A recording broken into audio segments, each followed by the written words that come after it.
Indonesia merupakan negara yang memiliki berbagai keberagaman, seperti halnya keberagaman agama dan budaya. Hadirnya Pancasila di Indonesia sebagai dasar negara Indonesia karena sesuai dengan jiwa bangsa Indonesia. Pemerintah Indonesia meyakini 6 agama, yaitu Islam, Katolik, Protestan, Buddha, Hindu, dan Konghucu.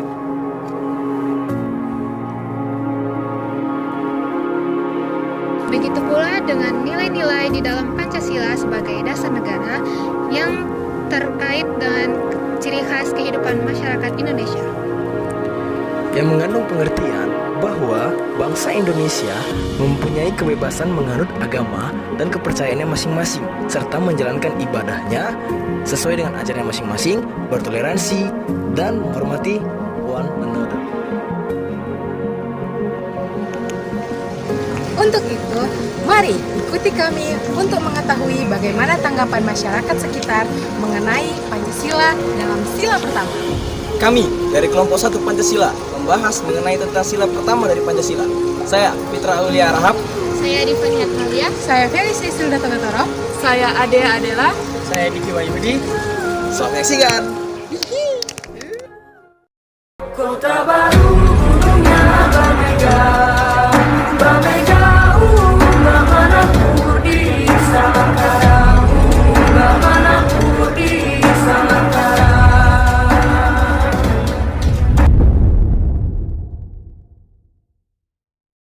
Pancasila ditetapkan sebagai dasar negara pada 18 Agustus 1945 oleh PPKI pada sidang pengesahan UUD 1945.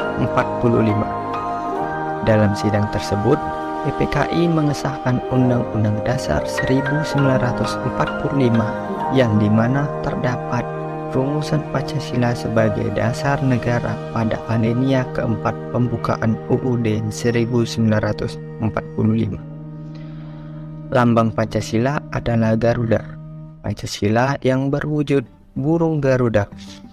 Burung Garuda merupakan raja dari segala burung yang juga dikenal sebagai burung sakti elang Raja Wali. Burung Garuda melambangkan kekuatan dan gerak yang dinamis yang terlihat dari sayapnya yang mengembang siap terbang ke angkasa. Perisai merupakan lambang perjuangan dan perlindungan karena perisai sering dibawa ke medan perang oleh para prajurit untuk melindungi diri dari serangan musuh, yang dimana di dalamnya memiliki arti lambang yang berbeda-beda. Bintang menjadi simbol sila pertama yang menggambarkan sebuah cahaya seperti cahaya kerohanian yang berasal dari Tuhan kepada setiap manusia. Bunyi sila pertama, ketuhanan yang Maha Esa. Rantai pada simbol sila kedua terdiri atas mata rantai yang berbentuk segi empat dan lingkaran yang saling berkaitan membentuk lingkaran. Bunyi sila kedua, kemanusiaan yang adil dan beradab. Pohon beringin yang merupakan pohon besar yang bisa digunakan oleh banyak orang sebagai tempat berteduh di bawahnya.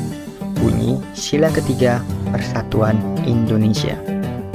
Kepala banteng memiliki filosofi sebagai hewan sosial yang suka berkumpul, seperti halnya musyawarah di mana orang-orang berdiskusi untuk melahirkan suatu keputusan.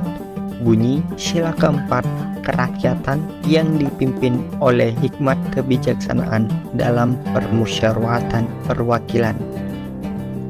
Lambang padi dan kapas merupakan simbol pangan dan sandang yang menyiaratkan makna bahwa syarat utama negara yang adil ialah bisa mencapai kemakmuran untuk rakyatnya secara merata. Bunyi sila kelima, keadilan sosial bagi seluruh rakyat Indonesia. Namun, setelah Pancasila ditetapkan sebagai dasar negara, itu tidak luput dari penolakan para warga, termasuk penolakan secara massal maupun pemberontakan yang mengalami pertumpahan darah, seperti halnya pemberontakan PKI Partai Komunis Indonesia di Madiun pada 18 September 1945, pemberontakan Darul Islam atau Tentara Islam Indonesia, pemberontakan Republik Maluku Selatan RMS, dan Pemerintah Revolusioner Republik Indonesia PRRI atau Perjuangan Rakyat Semesta Permesta. Namun keutuhan nilai Pancasila tetap bertahan hingga sekarang karena Pancasila mengutamakan perdamaian, keamanan, kesejahteraan, dan keadilan yang merupakan cita-cita dunia tanpa memandang suku, agama, dan warna kulit. Pancasila sangat sesuai dengan kepribadian Indonesia. Di era globalisasi ini, Pancasila tetap menjadi pedoman bangsa Indonesia. Terlepas dari perbedaan agama, suku, budaya, Indonesia tetap kokoh terhadap pendiriannya, yaitu Pancasila. Tapi, apakah benar pernyataan tersebut sesuai apa yang dirasakan oleh warga Indonesia, terutama di sila pertama, ketuhanan yang Maha Esa? Kami telah mengumpulkan hasil dari beberapa pihak yang memiliki perbedaan satu sama lain dari agama Islam, Katolik, Protestan, Hindu, dan Buddha. Mari kita dengar bagaimana tanggapan mereka.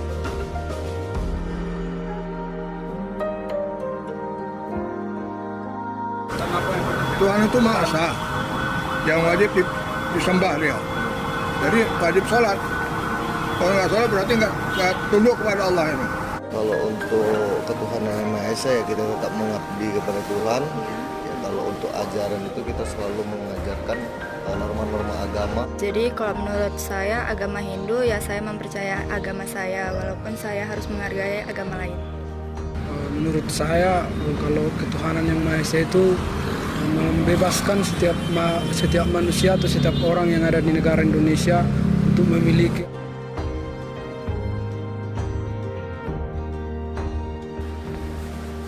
tetap kita kesosialan kehidupan, membantu satu sama lain. Yang sudah dijelaskan tadi bahwa Islam itu agama yang tidak bisa disamakan dengan dia, tidak ada yang lain.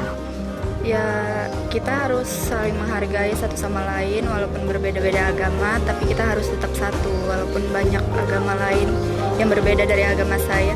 Saya memilih agama saya sendiri, saya beribadah menurut agama saya. Kemudian saya menghargai orang yang di luar agama saya.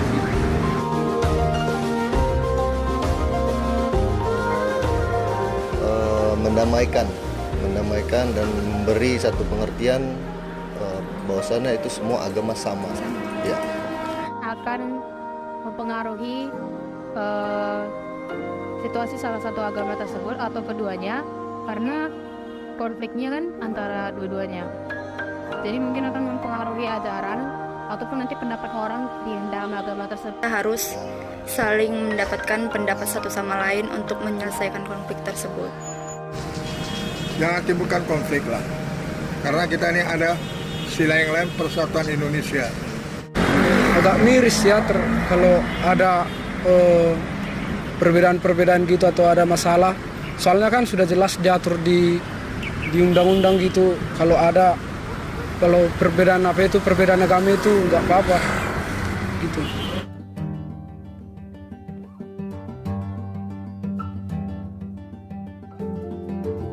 Kalau menurut saya sih sama seperti yang tadi itu, mau agama apa juga tinggal manusianya, kita tetap harus menghargai satu sama lain.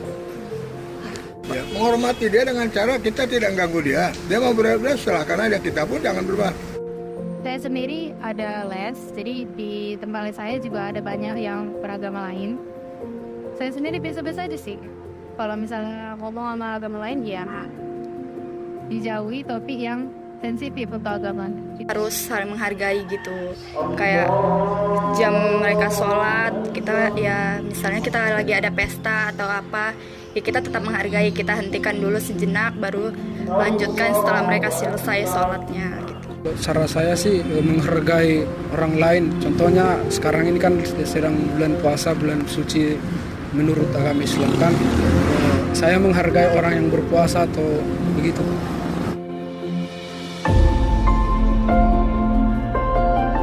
Menurut saya sudah sih, karena memang dari ajaran yang pertama menurut undang-undang juga harus seperti itu. Kalau pemerintah sih menurut saya sudah menerapkan, namun banyak masyarakat yang belum menjalaninya dengan tepat. Pemerintah, kalau menurut saya sih masih kurang.